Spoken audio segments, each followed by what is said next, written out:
Subscribe कीजिए हमारे channel को और बेल आइकन को दबाइए हमारे लेटेस्ट वीडियो सबसे पहले देखने के लिए।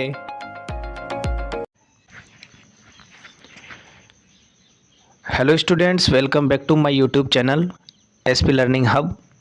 जैसा कि आप लोगों को पता है, अभी हमारी एनसीईआरटी सॉल्यूशन की क्लासेज चल रही है।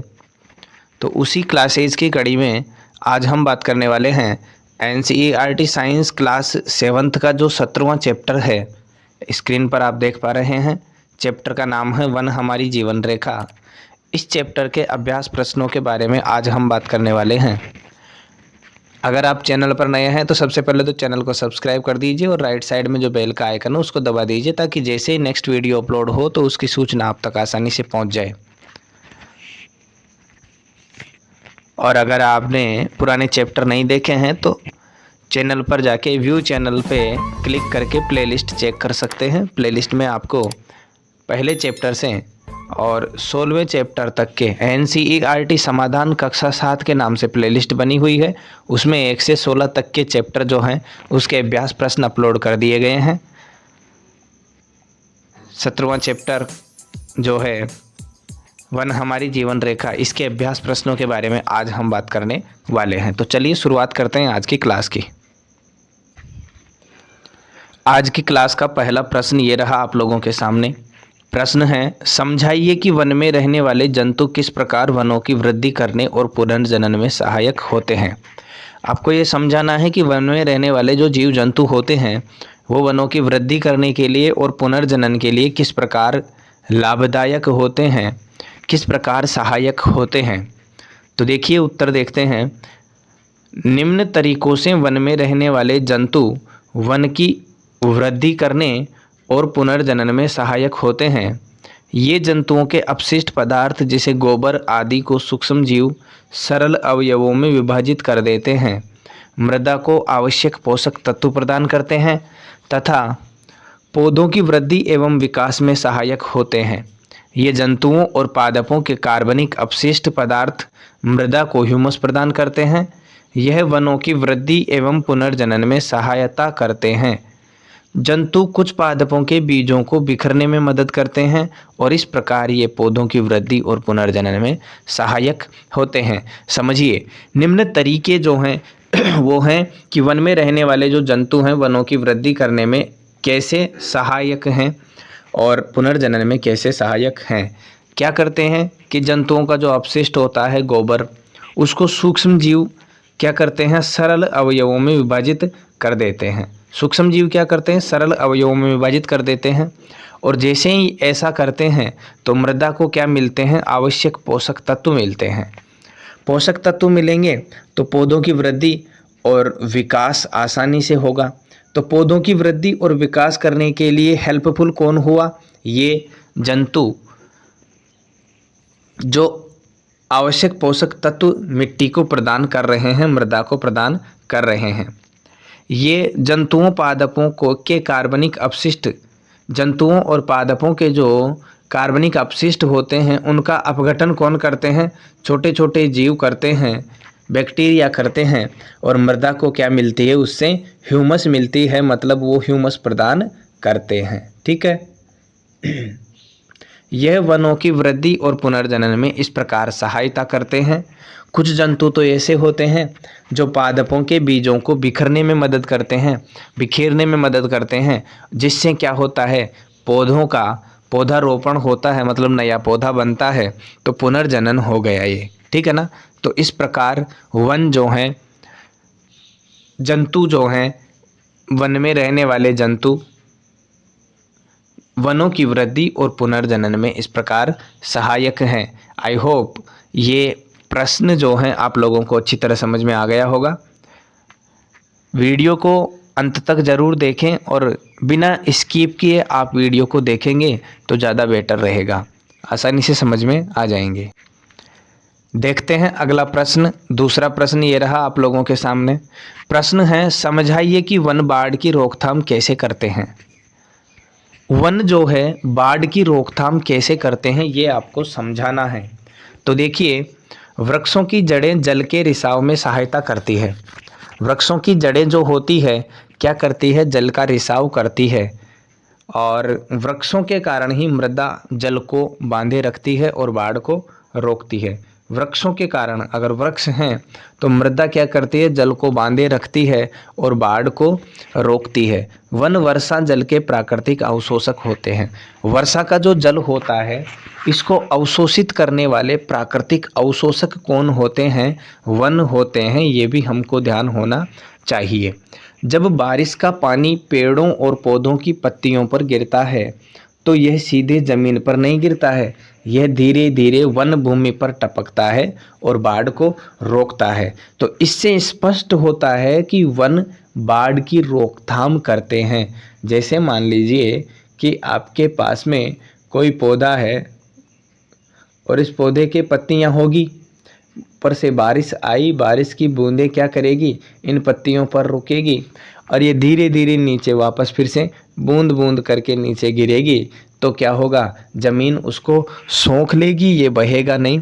तो इस प्रकार ये क्या करेंगे, बाढ़ की रोकथाम करते हैं वन।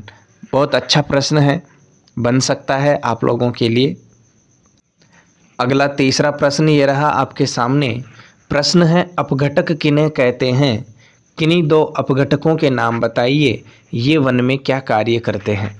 देखो, एक ही प्रश्न में 3 प्रश्न पूछ लिया।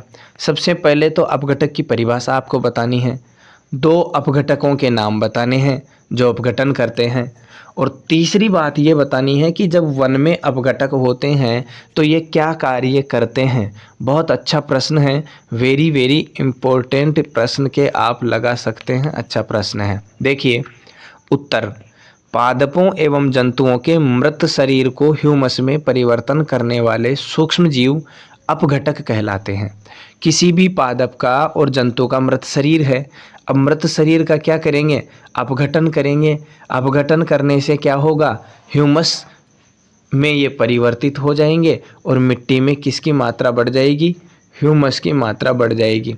और ऐसे जीव जो होंगे ह्यूमस की मात्रा बढ़ाएंगे तो अपघटक कहलाते हैं। अच्छा, अपघटक के उदाहरण कौन कौन से हैं? अपघटक के नाम तो जीवाणु और कवक, ये दोनों क्या है, अच्छे अपघटक हैं। अब बात आती है कि वन में ये क्या कार्य करते हैं। तो ये वन में बहुत ही महत्वपूर्ण भूमिका निभाते हैं। ये वन में अपघटक पौधों के लिए आवश्यक पोषक तत्वों की आपूर्ति को बनाए रखते हैं। ये वन में क्या करते हैं, महत्वपूर्ण भूमिका निभाते हैं। और अपघटक पौधे जो होते हैं उनके लिए आवश्यक पोषक तत्वों की क्या करते हैं, ये आपूर्ति करते हैं। आई होप तीसरा प्रश्न आप लोगों को समझ में आ गया होगा। चलिए बात करते हैं चौथे प्रश्न की। चौथा प्रश्न ये रहा आपके सामने। प्रश्न है, वायुमंडल में ऑक्सीजन और कार्बन डाइऑक्साइड के बीच संतुलन बनाए रखने में वनों की भूमिका को समझाइए। वन जो है वायुमंडल में O2 और CO2 इनका जो संतुलन है वो किस प्रकार बनाकर रखते हैं, इस बारे में आपको बताना है। तो देखिए उत्तर, ये भी वेरी वेरी इम्पोर्टेंट प्रश्न है, बहुत अच्छा प्रश्न है। ऐसे अच्छे प्रश्नों को तो आपको तुरंत कर लेना चाहिए, बहुत अच्छे प्रश्न है ये। देखिए उत्तर, पेड़ पौधे सूर्य के प्रकाश में प्रकाश संश्लेषण की क्रिया द्वारा ऑक्सीजन छोड़ते हैं।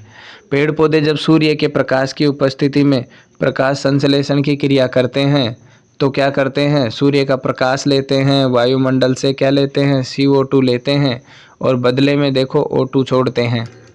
तो इस प्रकार ऑक्सीजन ये छोड़ते हैं। दूसरी बात, वे वायुमंडल में ऑक्सीजन और कार्बन डाइऑक्साइड के संतुलन को भी बनाए रखते हैं। देखो पौधे हैं, इधर से CO2 ले रहे हैं, O2 छोड़ रहे हैं, तो दोनों क्रियाएं साथ हो रही है जब प्रकाश संश्लेषण की क्रिया होती है। तो इस क्रिया के दौरान पौधे वायुमंडल से कार्बन डाइऑक्साइड का अवशोषण करते हैं। कार्बन डाइऑक्साइड मतलब CO2, पौधों द्वारा छोड़ी गई ऑक्सीजन, ऑक्सीजन मतलब O2 का उपयोग सभी जीवधारी श्वसन के लिए करते हैं। और जीवधारियों द्वारा विमुक्त कार्बन डाइऑक्साइड पौधे पुनर्ग्रहण करके ऑक्सीजन छोड़ते हैं। क्या करते हैं, पौधे CO2 ले लेते हैं वायुमंडल से और पुनर्ग्रहण करके क्या करते हैं, O2 यानी ऑक्सीजन छोड़ते हैं। इस प्रकार वन वायुमंडल में कार्बन डाइऑक्साइड तथा ऑक्सीजन के बीच संतुलन बनाए रखते हैं। बनाए रखते हैं। तो इस प्रकार स्पष्ट होता है कि वायुमंडल में जो पौधे होते हैं, वन होते हैं, ऑक्सीजन और कार्बन डाइऑक्साइड यानी O2 और CO2 दोनों का संतुलन बनाए रखते हैं। आगे देखिए, यहाँ पर आप लोगों को दिखाई दे रहा है एक आरेख बना हुआ है कि पादप और जंतु जो है वायुमंडल में O2 CO2 का जो संतुलन है कैसे बनाते हैं। देखो पादप हैं, पादप क्या करेंगे, ऑक्सीजन छोड़ेंगे जब प्रकाश संश्लेषण की क्रिया होगी, तो इस O2 को कौन ले लेता है, जंतु ले लेते हैं। जंतु फिर से क्या करेंगे, CO2 छोड़ेंगे और इस CO2 को पौधे ले लेंगे प्रकाश संश्लेषण के दौरान। तो इस प्रकार वायुमंडल में O2 और CO2 का संतुलन बना हुआ है। चलिए अगले प्रश्न की बात करते हैं। 8वां प्रश्न ये रहा आपके सामने। प्रश्न है कि समझाइए कि वनों में कुछ भी व्यर्थ क्यों नहीं होता है। स्पष्ट करना है कि वनों में जो भी होता है वो कुछ भी व्यर्थ नहीं होता है। कैसे स्पष्ट कर पाएंगे हम। वन विभिन्न प्रकार, उत्तर देखिए इसका कि वन विभिन्न प्रकार जंतुओं के लिए आश्रय प्रदान करते हैं। वन जो होते हैं, विभिन्न प्रकार के जो जंतु होते हैं उनके लिए आश्रय, आश्रय का मतलब है घर, उनके रहने का स्थान प्रदान करते हैं और जंतुओं के अपशिष्ट पदार्थ जैसे गोबर तथा वृक्षों की गली सड़ी पत्तियां मृदा को आवश्यक पोषक तत्व प्रदान करते हैं। जो जंतुओं के अपशिष्ट पदार्थ होते हैं, गोबर होता है, वृक्षों की सड़ी गली पत्तियां होती है, ये मृदा को क्या करती है, आवश्यक पोषक प्रदान करते हैं और यह पौधों की वृद्धि एवं विकास में क्या होते हैं, सहायक हैं। मृत जंतु भी गिद्धों, कौवों, गीदड़ों, कुत्तों तथा कीटों का भोजन बन जाते हैं। मृत जंतु कोई होते हैं, जैसे मान लो कोई जानवर मर गया, गाय भैंस जो भी, तो उसको कौन कौन खाते हैं, गिद्ध, कौवा, गीदड़, कुत्ता और कीट, ये उसको खाते हैं और अपघटक भी उनके मरे हुए अवशेषों को ह्यूमस में बदल देते हैं। अपघटक जो होते हैं यानी अपघटन की प्रक्रिया जो करते हैं वो भी क्या करते हैं, मरे हुए जीवों के जो अवशेष होते हैं उनको क्या करते हैं, ह्यूमस में बदल देते हैं, जिससे मृदा की उर्वरा शक्ति में वृद्धि होती है। उर्वरा शक्ति की बात करें तो मृदा की उर्वरकता या उर्वरता या उर्वरकता भी कह सकते हैं अपन, उर्वरता भी कह सकते हैं, तो इसमें वृद्धि होती है और इस प्रकार वनों में कुछ भी व्यर्थ नहीं होता है। यानी वन में जो कुछ भी है इसमें लिखा हुआ है ये सब क्या होते हैं, काम के होते हैं। ठीक है, अगले प्रश्न की बात करते हैं। 6ठा प्रश्न ये रहा आपके सामने। प्रश्न है, ऐसे 5 उत्पादों के नाम बताइए जिन्हें हम वनों से प्राप्त करते हैं। अच्छा, ऐसे 5 उत्पाद कौन कौन से हैं। जैसे वनों से हमें औषधियाँ प्राप्त होती है, लकड़ी, गोंद, शहद और सीलिंग मोम, ये 5 ऐसे उत्पाद हैं जो हमें कहाँ से प्राप्त होते हैं, वनों से प्राप्त होते हैं। अब वनों में भी क्या होंगे, वनों में प्लांट्स होंगे, तो ये सारे के सारे उत्पाद किससे प्राप्त होंगे, प्लांट से प्राप्त होते हैं। ठीक है, तो इस प्रकार आपका ये 6ठा प्रश्न भी कंप्लीट होता है। बात करते हैं 7वें प्रश्न के बारे में। 7वां प्रश्न ये रहा आपके सामने। प्रश्न है, रिक्त स्थानों की पूर्ति कीजिए। यानी आपको क्या करना है, इस प्रश्न में जो रिक्त स्थान दिए गए हैं इनकी पूर्ति करनी है। कीट, तितलियां, मधुमक्खियां और पक्षी पुष्पीय पादपों को में सहायता करते हैं। पुष्पीय पादपों के किस में सहायता करते हैं तो आपको पता होना चाहिए कि पुष्पीय जो पादप होते हैं उन पुष्पीय पादपों में क्या बनते हैं, पराग कण बनते हैं। नर युग्मक जो होते हैं वो क्या होते हैं, पराग कण होते हैं और इन पराग कणों का कहाँ पहुँचना जरूरी होता है, स्त्री केसर तक पहुँचना जरूरी होता है। इसको पहुँचाने के लिए देखो कीट, तितलियाँ, मधुमक्खी, पक्षी ये सब मिलकर क्या करते हैं, इनका परागण करते हैं। पहुँचाने की क्रिया होती है जिसको कहते हैं हम परागण। पराग कणों के पुंकेसर से स्त्री केसर तक पहुँचने की प्रक्रिया परागण कहलाती है। तो यहाँ पर जो है रिक्त स्थान में क्या आ जाएगा, परागण आ जाएगा। परागण कीट, तितलियां, मधुमक्खी और पक्षी पुष्पीय पादपों को परागण में सहायता करते हैं। इसी का दूसरा यानी ख। आगे बात करते हैं हम ख, ग और घ। इसके 3 प्रश्न और हैं 7वें के। तो देखिए पहला देखिए ख, वन और को परिशुद्ध करते हैं। अच्छा, वन किस किस को परिशुद्ध करते हैं? तो वन आपको पता होना चाहिए जल और वायु को परिशुद्ध करते हैं। यानी किसका शुद्धिकरण करते हैं? जल का और वायु का। तो ये दोनों खाली स्थानों में आप एक में तो जल भर देंगे, एक में वायु भर देंगे। ठीक है, वायु की जगह आप हवा भी लिख सकते हैं, ये याद रखना, क्योंकि आपकी बुक में हवा लिखा हुआ है। तो जल, वायु, हवा, वायु हवा एक ही बात है, कुछ भी आप लिख सकते हैं। अगला प्रश्न इसका देखिए, शाक वन में परत बनाते हैं। अच्छा, शाक जो होते हैं आपने पौधों के प्रकार देखे होंगे, शाक झाड़ी वन में ये बटे हुए हैं। तो शाक जो होते हैं वन में क्या करते हैं? निम्न परत का, किसका? निम्न परत का निर्माण करते हैं। ये आपको ध्यान रखना है। चलो, वन में क्षयमान पत्तियां और जंतुओं की लीद को समृद्ध करते हैं। किसको समृद्ध करते हैं? ये मृदा को समृद्ध करते हैं। तो इस प्रकार 7वां प्रश्न जो है, इसके चारों प्रश्न आप लोगों को हल करवा दिए हैं मैंने, उत्तर भी बता दिए हैं। पहले में तो आपको यानी क में तो क्या आ गया? परागण आ गया, याद रखना है आपको। ख में जल और वायु हवा आ गया, ग में निम्न आ गया और घ में क्या आ गया? मृदा आ गया। इस प्रकार 7वां प्रश्न आपका कंप्लीट हो जाता है। चलिए देखते हैं 8वें प्रश्न को। 8वां प्रश्न ये रहा आपके सामने। प्रश्न है, हमें अपने से दूर वनों से संबंधित परिस्थितियों और मुद्दों के विषय में चिंतित होने की आवश्यकता क्यों है? वन जो हैं अपन से बहुत दूर हैं, लेकिन उनकी संबंधित जो परिस्थितियां हैं, मुद्दे हैं, उनके विषय में चिंतित होने की आवश्यकता क्यों है हमको? ये हमें जानकारी होनी चाहिए। तो देखिए इसका उत्तर, वन मानव जीवन को प्रत्यक्ष अथवा अप्रत्यक्ष रूप से प्रभावित करते हैं। प्रत्यक्ष का मतलब होता है सामने, अप्रत्यक्ष का मतलब होता है पीछे से। ठीक है, तो वन जो है मानव जीवन को प्रत्यक्ष और अप्रत्यक्ष रूप से प्रभावित करते हैं। वन क्या क्या करते हैं? वन देखो, वन वर्षा लाते हैं तथा बाढ़ को भी रोकते हैं। अच्छा, वर्षा कैसे लाते हैं ये इसके बारे में भी हम बात कर चुके हैं, और बाढ़ को कैसे रोकते हैं इसके बारे में भी हम बात कर चुके हैं। ये वायुमंडल में ऑक्सीजन एवं कार्बन डाइऑक्साइड के बीच संतुलन भी बनाए रखने में महत्वपूर्ण भूमिका निभाते हैं। वन जो है वायुमंडल में क्या क्या होती है? ऑक्सीजन यानी O2, कार्बन डाइऑक्साइड यानी CO2, इन दोनों के बीच जो है संतुलन बनाए रखने में भी महत्वपूर्ण भूमिका निभाते हैं। वनों से महत्वपूर्ण उत्पाद प्राप्त होते हैं जो जीवन के लिए अनिवार्य होते हैं। इनके बारे में भी हम पिछले प्रश्न में बात कर चुके हैं। वन खाद्य श्रृंखलाओं का भी भाग होते हैं, इसलिए हमें अपने से दूर वनों से संबंधित परिस्थितियों और मुद्दों के विषय में चिंतित होने की आवश्यकता है।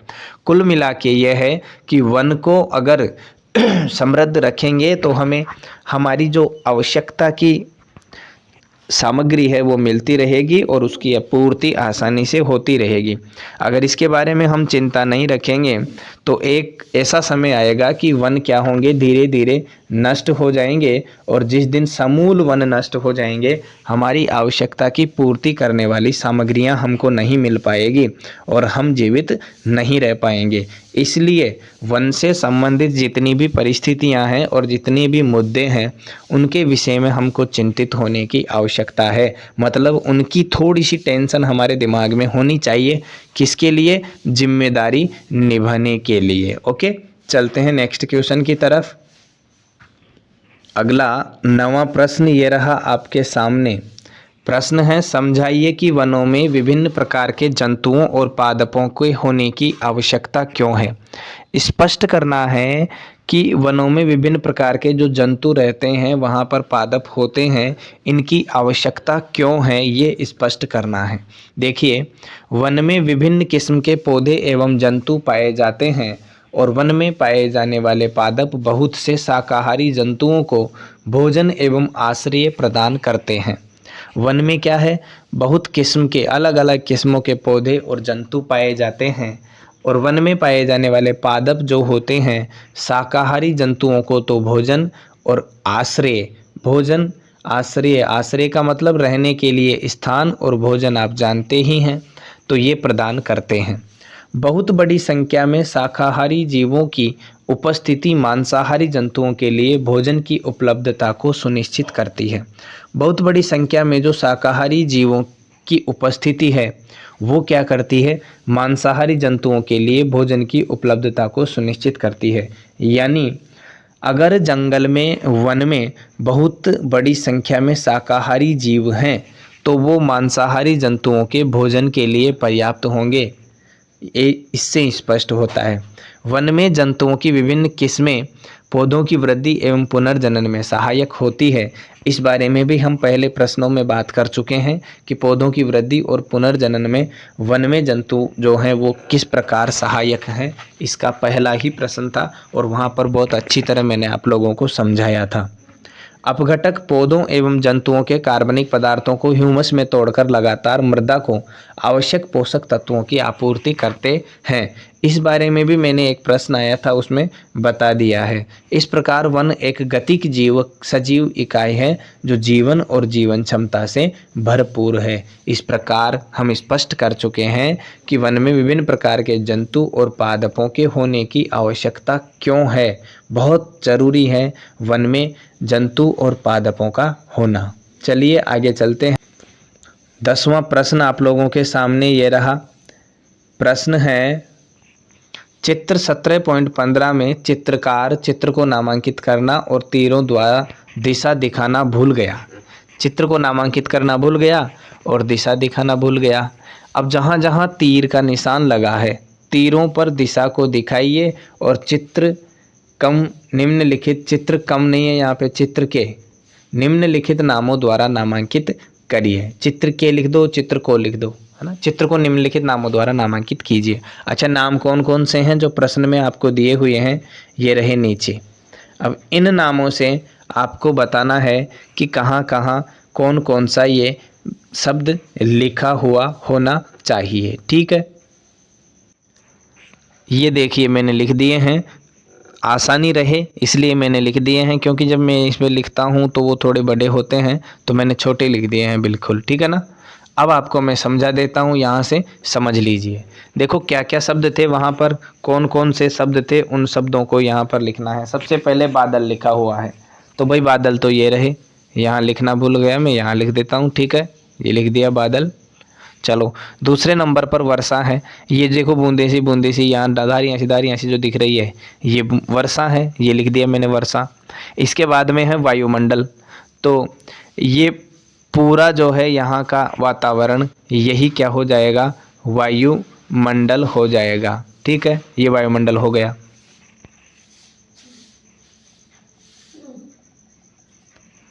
ये हो गया, ये तो वर्षा आ गई इधर और ये आ गया वायुमंडल। ठीक है, इसके बाद में वायुमंडल के बाद में कार्बन डाइऑक्साइड। तो देखो जो पौधे हैं, ये यहाँ लिखी हुई है कार्बन डाइऑक्साइड, इसको क्या कर रहे हैं, प्रकाश संश्लेषण के दौरान ग्रहण कर रहे हैं, तो ये हो गई कार्बन डाइऑक्साइड। इसके बाद में है ऑक्सीजन, ये ऑक्सीजन लिखा हुआ, पौधे क्या करेंगे, प्रकाश संश्लेषण की क्रिया के दौरान छोड़ेंगे, तो ये ऑक्सीजन हो गई। फिर आता है पादप, ये पूरा पादप आपको दिख ही रहा होगा, ये लिखा हुआ है पादप। फिर आता है जंतु, तो ये हिरण दिख रहा है अपन को, तो ये जंतु हो गया।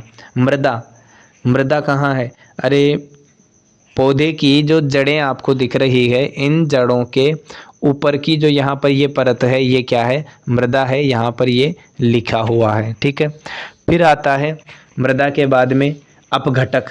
अब अपघटक देखिए, यहाँ जो ये जड़ों वाली मिट्टी है ना, जड़ों के नीचे वाली, इसमें अपघटक पाए जाएंगे, यहाँ लिख रखा है मैंने अपघटक।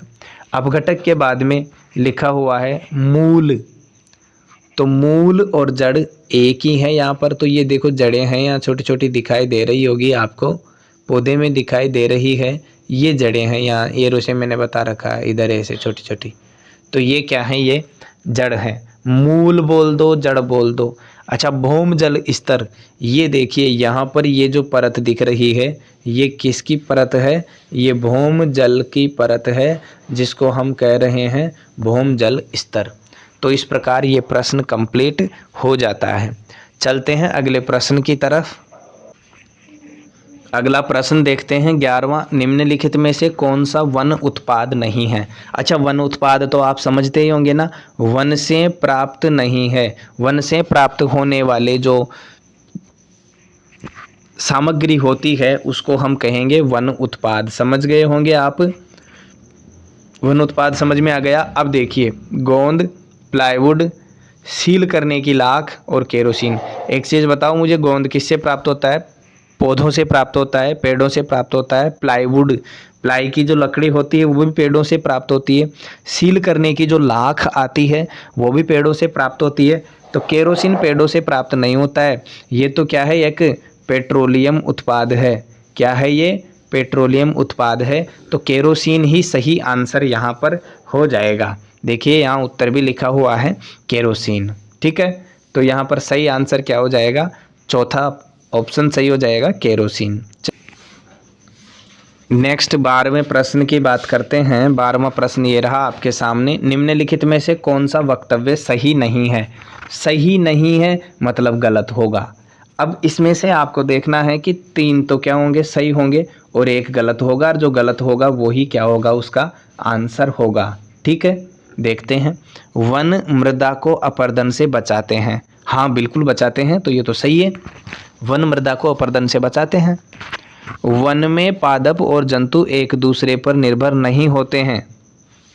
ये तो गलत लग रहा है, वन में पादप और जंतु तो एक दूसरे पर निर्भर होते हैं, तो ये तो गलत है। तो देखिए मैंने शुरुआत में ही कह दिया था कि 3 तो इसमें क्या होंगे, सही होंगे, 1 गलत होगा, और जो गलत होगा वही क्या होगा, उत्तर होगा। तो आंसर तो यहाँ मिल गया, लेकिन आगे भी अपन को दोनों ऑप्शन भी देखने हैं। वन जलवायु और जल चक्र को प्रभावित करते हैं। हाँ करते हैं। मृदा वनों की वृद्धि और पुनर्जनन में सहायक होती है। बिल्कुल होती है। तो देखिए आपके सामने 3 ऑप्शन तो क्या लग रहे हैं, सही लगा रखे हैं, मैंने सही बता रखे हैं, और 1 चौथा जो है वो गलत बता रखा है। तो जो गलत है वही क्या होगा, इसका आंसर होगा। ठीक है ना, सेकंड वाला। चलिए नेक्स्ट प्रश्न की तरफ चलते हैं, 13वें प्रश्न की। और 13वां प्रश्न जो है इस चैप्टर का आखिरी प्रश्न होगा। देखिए 13वां प्रश्न, ये रहा 13वां प्रश्न आपके सामने। प्रश्न है, सूक्ष्म जीवों द्वारा मृत पादपों पर क्रिया करने से बनने वाले एक उत्पाद का नाम है। सूक्ष्म जीवों द्वारा जब मृत पादपों पर क्रिया की जाती है, यानी मृत पादपों का क्या किया जाता है, अपघटन किया जाता है। तो अपघटन के दौरान बनने वाला जो उत्पाद है वो, उसका नाम क्या है। क्या बालू बनती है, बालू तो नहीं बनती। मशरूम, मशरूम भी नहीं बनता। काष्ठ, काष्ठ भी नहीं बनती। हाँ ह्यूमस बनती है। तो यही क्या हो जाएगा, इसका सही आंसर हो जाएगा। ठीक है, यानी यहाँ पर जो सही आंसर हो जाएगा वो हो जाएगा ह्यूमस। कि सूक्ष्म जीव द्वारा जब अपघटन किया जाता है मृत पादपों का, तो एक उत्पाद बनता है जो क्या करता, क्या है, ह्यूमस है। मिट्टी में नमी को ये बनाए रखने में सहायता करता है, और पोषक तत्वों की परत ये होती है। तो इस प्रकार इस चैप्टर के सारे अभ्यास प्रश्न कंप्लीट हो चुके हैं। अगर वीडियो आप लोगों को अच्छा लगता है तो वीडियो को लाइक करें, अपने दोस्तों में शेयर करें, और चैनल को सब्सक्राइब करके बेल आइकन को ज़रूर दबाएं, ताकि जैसे ही नेक्स्ट वीडियो अपलोड होता है तो उसकी सूचना आप तक आसानी से पहुंच जाए, और आप जुड़े रहें हमारे चैनल के साथ, और आपको साइंस से रिलेटेड ऐसी नई नई जानकारी और ऐसे ही प्रश्नों के उत्तर आपको मिलते रहें। तो जुड़े रहिए हमारे चैनल के साथ। मिलते हैं नेक्स्ट क्लास में किसी और चैप्टर के अभ्यास प्रश्नों के साथ और कोई नई जानकारी के साथ। तब तक के लिए धन्यवाद। राधे राधे, जय श्री कृष्णा।